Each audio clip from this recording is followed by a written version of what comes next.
Olá, meus amores do coração! Tudo bem com vocês? Professor Eduardo Ribeiro de História aqui e hoje nós vamos falar, adivinhem? Revolução Russa! Isto!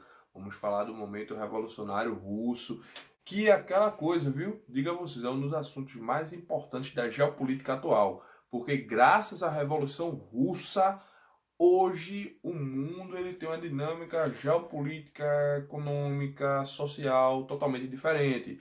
Lembrando que a Rússia é o primeiro país no mundo a implantar o sistema político socialista.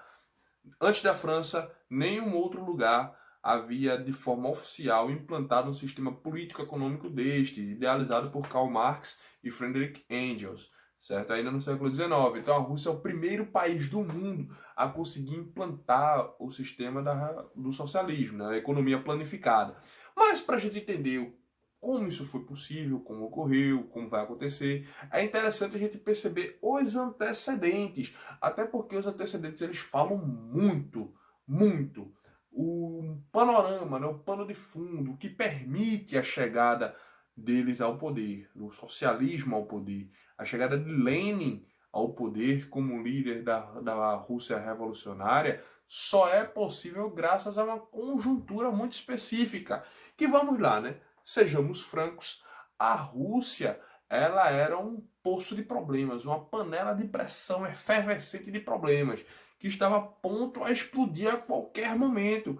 E essas circunstâncias que levavam a Rússia a ser um país tão problemático são muito complexas. Então vamos lá compreender. Primeiro, o que é que leva a Rússia a ser um país tão geopoliticamente falando complicado?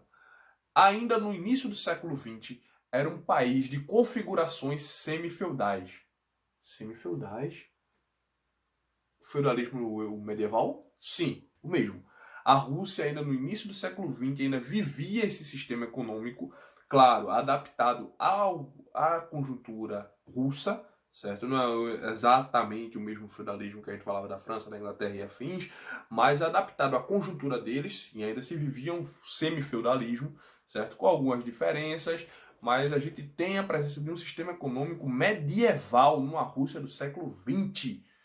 Então, minha gente, economicamente falando, eu não preciso dizer que a Rússia era um país extremamente atrasado, certo? A gente não tem uma industrialização, a gente não tem um país de economia aberta, um comércio aberto, a gente não tem uma bela época que estava acontecendo na Inglaterra e na França da vida, acontecendo na Rússia também. A gente tem um país fechado, com um líder político extremamente autocrático, o czar, que é uma espécie de César em russo, certo? É o imperador russo, do Império Russo. Ele era um cara extremamente autoritário ao extremo. O último czar que nós vamos falar, vou dar uma ênfase maior a ele, que é o Nicolau II, ele era um cara extremamente autoritário. E ele vai tomar certas atitudes que vão comprometer e muito, além de piorar a situação da economia, vai comprometer muito o seu reinado, o seu império. Então, é um poço de problemas. Então, vamos lá. Primeiro motivo, a condição do sistema político-econômico, né? O semifeudalismo no século XX é uma coisa quase que inacreditável, mas que é verdade, certo? Um segundo grande motivo, um autoritarismo demais por parte do imperador. O czar, ele era um cara extremamente rígido, governava a mão de ferro, e isso é ruim, certo? Muito ruim. Quando se aperta demais, você tende a sufocar, e quando se sufoca, ninguém quer morrer. Então as pessoas reagem, e isso é negativo, claro, né? E o terceiro grande motivo que vai levar a uma efervescência política na Rússia é o fator crise econômica. Isso. Pano de fundo e explicação para qualquer movimento revolucionário, em qualquer lugar, em qualquer época do mundo. Crises econômicas. São as crises que permitem as transformações. Sim, em um cenário de crise, as pessoas tendem a buscar alternativas. E se aquela opção que estava no poder, o czar, ele não conseguia solucionar os graves problemas econômicos e sociais, políticos que se tinha, as pessoas procuram alternativas. E a alternativa que se mostrava no momento como algo inovadora vai ser o discurso do Lenin, que eu vou explicar já já quem é esse personagem, falando sobre as ideias socialistas. Esse discurso socialista, que era algo novo, certo? Algo muito novo, idealizado, como eu já teria dito, por Marx e Engels, ainda no século XIX. Os dois não chegaram a ver o socialismo na prática, eles morrem antes, mas era algo novo, nunca aplicado antes em nenhum lugar do mundo. Parecia uma solução aos problemas impostos pelo czar. Até aqui, pessoal, alguma dúvida? Se tiver alguma dúvida, deixa nos comentários que eu vou responder vocês com a maior alegria, o maior prazer e a maior dedicação do mundo. Tá certo, meus anjos? Então vamos lá, né? Explicando a ladeira abaixo, vamos usar essa expressão, que o governo de Nicolau II ele vai chegar, certo? Então, assim, a Rússia ela não tinha importância, relevância no cenário burguês do século XX, como a gente já antes falamos, porque não tem condições de concorrência, certo? Então a produção é muito voltada ao mercado interno. Além disto, com o sistema feudal, semi-feudal, no caso da Rússia semi-feudal, certo? A gente tem problemas estruturais graves. 80% da população vive nos campos. Esses 80% da população que vive no campo tem um problema porque a Rússia ela não é plenamente fértil em toda a região. Então a gente já tem esse problema ligado à economia no sentido produtivo.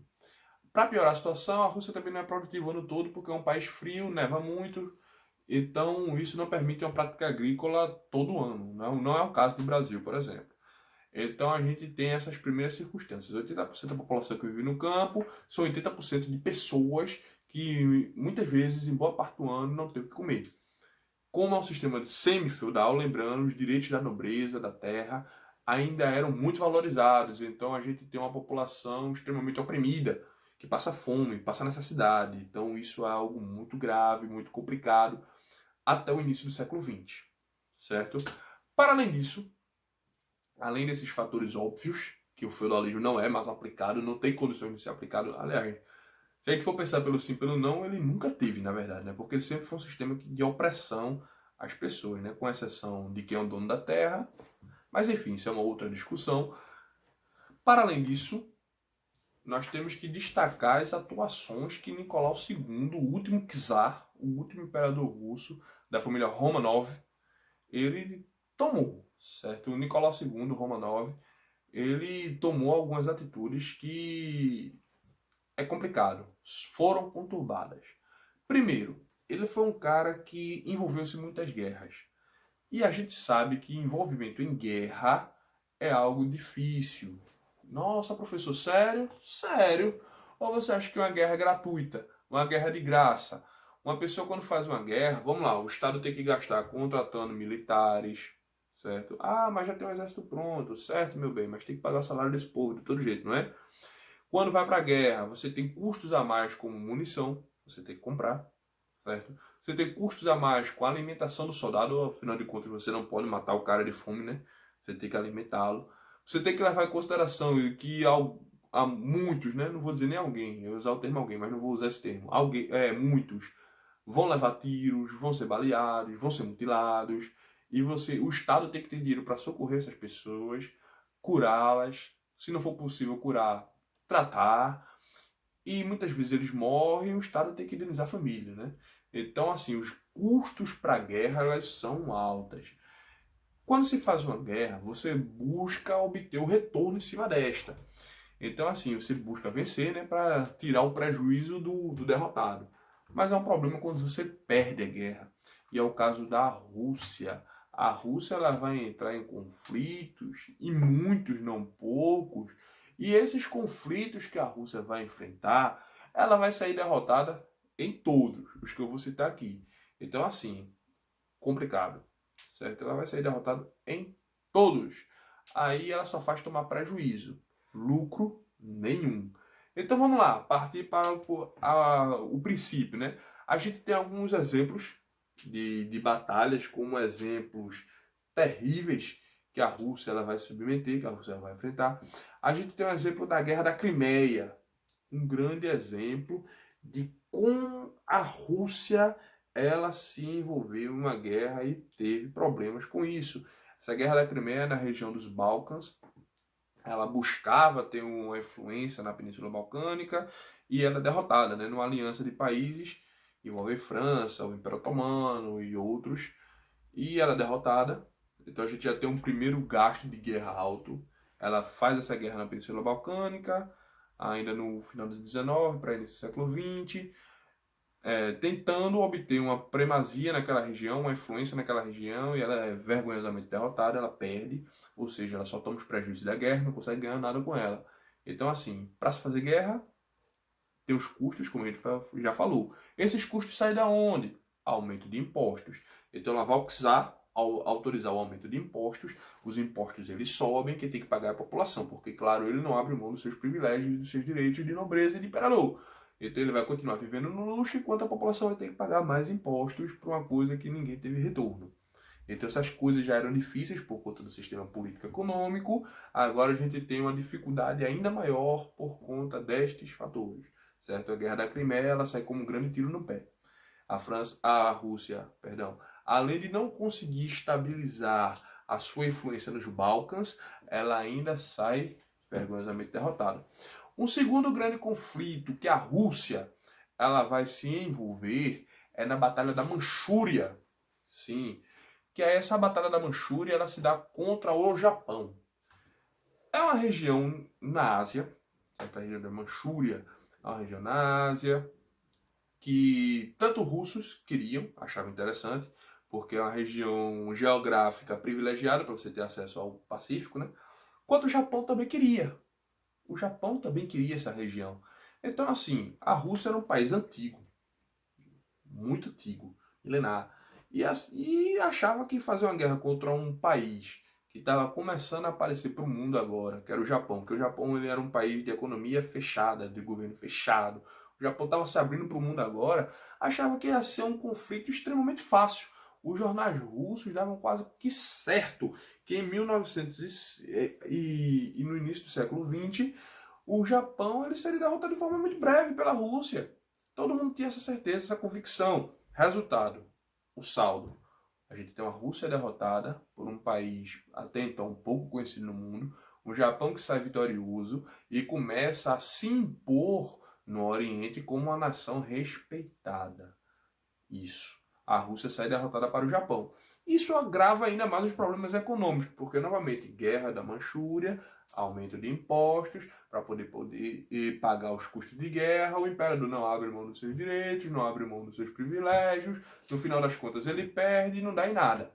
Além dele fazer uma guerra que não foi do nada para lugar nenhum, ele ainda teve custos muito altos, aumento de impostos, e depois de 2 conflitos sem sucesso, o resultado, fome na Rússia. A população não tinha mais acesso a alimento, as pessoas não tinham mais acesso a condições básicas de vida porque os impostos estavam muito altos. Então, tudo muito conturbado na Rússia, tudo muito difícil. As pessoas passavam fome, não eram pouca, e não eram pouca, diga-se passagem. Então, assim, a gente tem um clima político ficando muito pesado na Rússia. O imperador ele era extremamente rígido, duro, não aceitava ser questionado, não aceitava de igual modo ele ser peitado, digamos assim. Então ele disse, e o que ele fez, acabou. Acabou. Não tem o que contestar, não tem o que se falar. A Rússia ela está passando por esse problema grave. Aí as pessoas, no ano de 1905, certo? Ano de fundação do glorioso Esporte Clube do Recife, para ficar mais fácil para todo mundo lembrar, 1905, as pessoas elas vão até a frente do Palácio Czarista, uma multidão, certo? E elas começam a reivindicar seus direitos, melhorias de direitos, melhorias de condições de vida, melhorias na situação econômica russa, melhorias no básico. Queriam que o czar, o imperador, ele promovesse uma abertura econômica, ele talvez buscasse ajuda de países do Ocidente, da Europa Ocidental, que ele tomasse atitudes que melhorassem a vida das pessoas, que ele colocasse fim aos direitos de nobreza, aos privilégios da nobreza, que ele tomasse uma atitude que ajudasse as pessoas a poderem sobreviver, o básico. Aí o que é que o imperador faz? Quando ele vê aquelas pessoas em um dia de domingo protestando, ainda assim, um protesto pacífico, queriam entregar só ao czar suas reivindicações.